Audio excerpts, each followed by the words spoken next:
What's up, Leaf Nation? Welcome to Molson Canadian Leafs Game Day. I'm Scott Willett. She's Danielle Emanuel. We'll get to Bob and Henny in just a second. But another Monday night matchup right here at the ACC is the Leafs face off against the Colorado Avalanche. And tonight's got a very special theme. It's Hockey Talks Mental Awareness. And I was lucky enough to be a part of the Bell Let's Talk campaign, the very first one. So this means a lot to me because it's not about tackling the issue. It's more about talking about the issue and ending the stigma around it. Danielle, you'll have a little more about that later on in the show. But we got to go back to Saturday night. And what a night for the Molson Canadian rivalry train to land in Ottawa, because it seemed like we turned that place blue and white. Holy, we took 120 fans on a train down to, not Ottawa, Canada. Okay, yeah. Totally different, right? But we invaded enemy territory. And remember when Eugene Melnick sent an email out to all of his season ticket holders and he was like, listen, if you guys are going to sell your tickets, do not sell them to Leaf fans. Okay, so we did our part. We brought some fans down there, but it was a sea of blue and white. And when we scored a goal, go Leafs, go, just echoed across Canadian Tire Center. I had the time of my life. I had never been to that rink before, and to get the win. For a second I thought they were going to start like ringing off the horn every time we scored, because it felt like it was our building. In fact, I tweeted you. I was like, Danielle, I feel like I'm missing work. Were you doing the pizza shoot for slices in the first or second intermission? It looked like it was truly a home game. Yeah, I mean, we were on a bit of a skid given how many points we had left on the table the past few games leading up to that Ottawa matchup. And it was a roller coaster of emotions. Came out strong out of the gate, second period, a bit of a lull. And you recall in the media, Freddie Anderson called out his teammates. He said, we deserve more. Then you hear rumblings that Patrick Marleau, very soft-spoken, very stoic, he was the one to call out his teammates. We don't know what he said in the locker room, but surely it was enough to get the points on the night. Whenever Daddy talks to you and tells you that you really got to change your attitude, you got to change your attitude. And what I loved about the third period is that we kind of played that Leaf brand of hockey that we started out the season playing. Very kind of loose, very kind of free, very kind of creative, very kind of skilled. And you can see what happens when we believe in each other, and then when the boys get rolling, including an unbelievable goal by Mitch Marner, which has to be his best goal of the year. When they put that side by side, the real life version next to the NHL 18 version, and the fact that it came against Ottawa Senators in real life and in the game, coincidence? I think not. The only problem is he couldn't do it in the TML face-off show that we did. So I don't know, maybe he's just better at actually playing hockey than playing hockey on the video games. But they're going to be in a tough matchup against the Colorado Avalanche tonight, a team that is red hot. And if Morgan Rielly will be in the lineup, we don't know. So for that, we send it down to Henny and Bob. Scott and Danielle, thanks very much. And Bob, upper body injury it is for Morgan Rielly. He'll miss a second game, and we'll see how things go this week. Of course, the All-Star break coming up, and a lot of opportunity to get healthy for Morgan Rielly. The team really stepped up without him. Two rookies in the top six defensively in Ottawa Saturday night.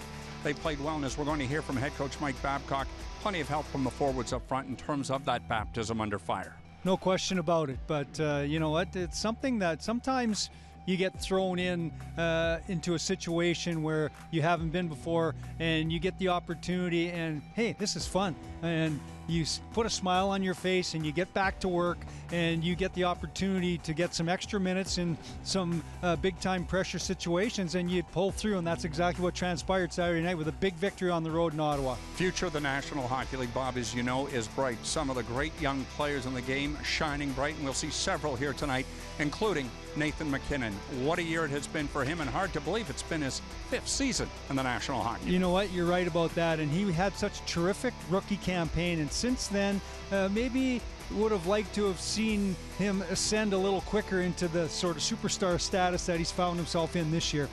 He's been terrific, and he is full marks for being the second leading scorer in the National Hockey League right now, and I'm excited to watch him play here tonight up close and personal. Morgan Austin, of course, former teammates with the North American team back in Toronto in the World Cup of Hockey.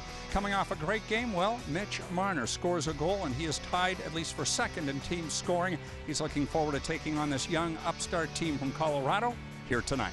When you look at Nathan MacKinnon down the hallway, can you appreciate the process in this league about the expectations on young, good players and how it's going to take time over time, Mitch? Definitely. I mean, you know, it's not going to happen overnight, and you know, obviously he's having a breakout season, and I got to meet him last summer, and you know, see how good of a player he was playing with him. It's you know, it's great to see him doing well, and it's going to be a hard task tonight for taking him on, and we got to make sure we're ready for that.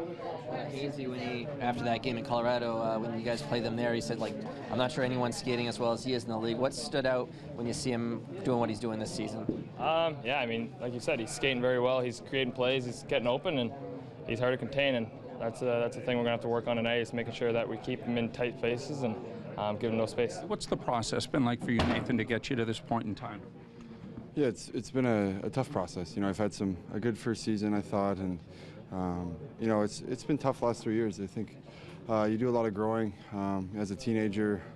You know, last year 2021, and then you know, I feel like some guys get a little earlier than I do. You know, but you know, I felt like mentally it takes a little bit of time to get a hold of things and to be consistent. You know, it's my 5th season, so I feel pretty comfortable now.